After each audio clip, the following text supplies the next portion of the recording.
I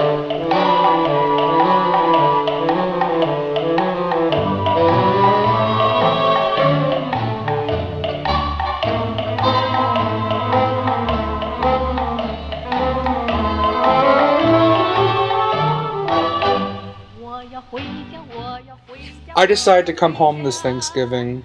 Now, I didn't go home last Thanksgiving. I didn't go home last Thanksgiving because I was depressed about coming out to my folks. This year, however, I decided to go home. Driving up to Connecticut, I wondered what my coming out would have been like if my folks were first generation. I wondered what it was like for my folks growing up, how their parents acted, if they felt loved, and how they think our family has changed through the generations. I'm going home.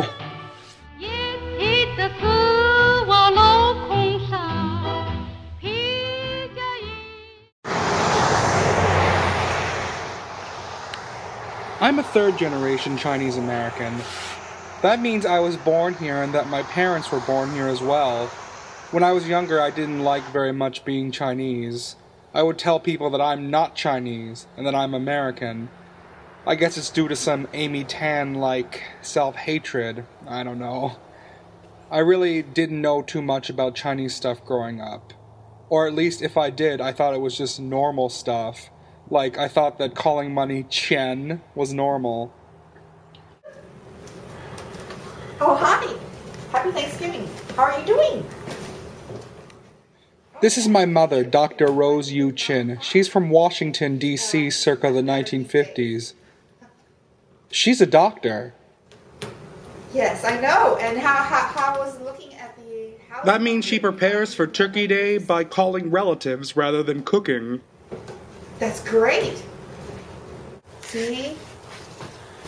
Running around and I was the only child. Here I am with Marina. We were not that happy together, but we had one here. My younger sister. What did fitting in mean? Talking like an American, behaving like an American, not embarrassing being Chinese, that kind of stuff. But you were born here, right? Absolutely. In Washington, D.C., born in the USA.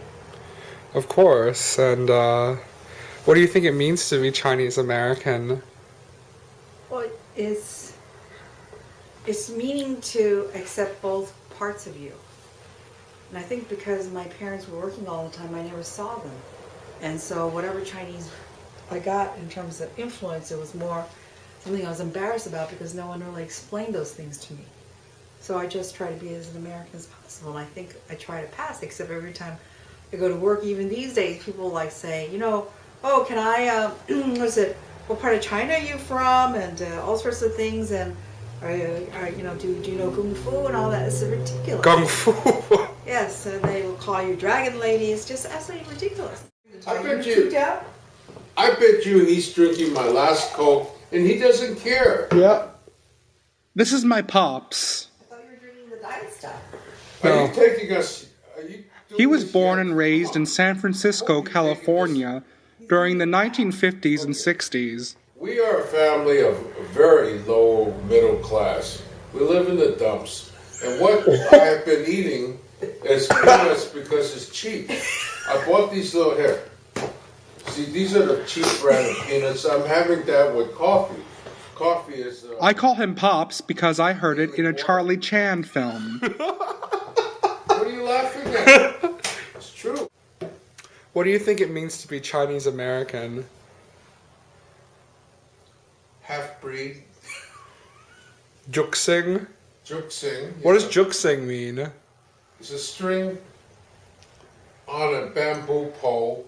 You're being pulled at each side, either Chinese or American, or European American.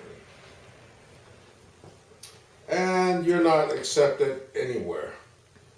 At the worst, would be considered yellow trash, like white trash. You know, Yellow that's trash. what we are, white trash. I mean, not white trash, I'm sorry, yellow trash. That's if they don't like us, they'll give that connotation. Recommended. We didn't talk very much about me being gay during the break. My family wants so much for me to have children so I can be happy and keep up our bloodline and our family name. Their Chinese side says it's wrong, but their American side says it's okay. I mean, in that situation, what else could you say to your son besides nothing? That was one of those periods when father was not around and mother had this crush on this guy, and yeah, I had to accompany her when I was much younger, 9, while she went out in the middle of the night to try to talk with him in his apartment. I couldn't believe it. So I would wait 1 hour, 2 hours. This is not just once. This is at least 6 or 7 times, 8 times going out there. And I would also accompany her in the middle of the night when she'd go to the tidal basin around Washington, walking around talking about this guy, obsessing about how he doesn't love her. I'm so, oh my God. I mean, did your mom ever tell you that she loved you? No. Only when I was about 59 years old. How did that happen? Because I was just about to disown her, and I was thinking about not seeing her again, and then she probably thought, well, it's probably better to know me than not. Do you think she meant it? What? No, I'm just saying her practical mind, you know. Oh, you think she meant that she loves you? Yeah. I always had that feeling that there's some sort of feeling there. Why not? Did you feel any resentful towards your mother?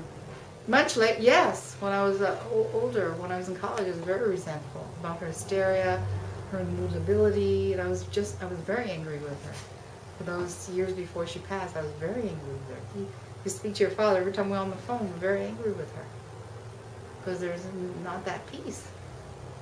Because, you know, when you're happy and she's in a happy mood, she might be provocative and do something that will make it crazy. Did you ever think you got to make your peace with her? No, I don't know. I don't think so. I learned a lot about my parents over the break. I learned about their childhood. I learned about their parents. I learned about them. Well, I guess I knew much of it, but maybe I just started to understand it during the break. We went to San Francisco for the first time. I think many times we hear people, but we don't really hear people. I think it's that way with my parents. I think I resented them for a while, for not teaching me about our language, for not accepting me at first when I came out for them, for a lot of things. But in the end, I guess my parents are my parents, and they're not some over-the-top Asian tiger parent stereotype, and they're not some whitewashed over-American juxing stereotype either. They're my folks. Getting to know you, getting to feel free and easy. Come on, Mom, you grew up with this. When I am with you, getting to know what to say.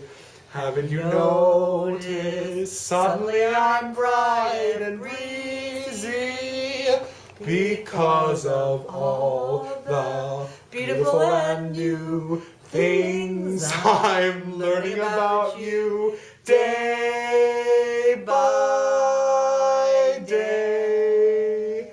Good job, us. And thanks for doing the interview, Mom. This has been...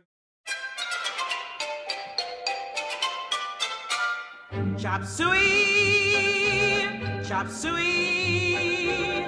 Living here is very much like chop suey. Hula hoops and nuclear war, Dr. Salk and Zsa Zsa Gabor, Harry Truman, Truman Capote, and Dewey. Chop suey.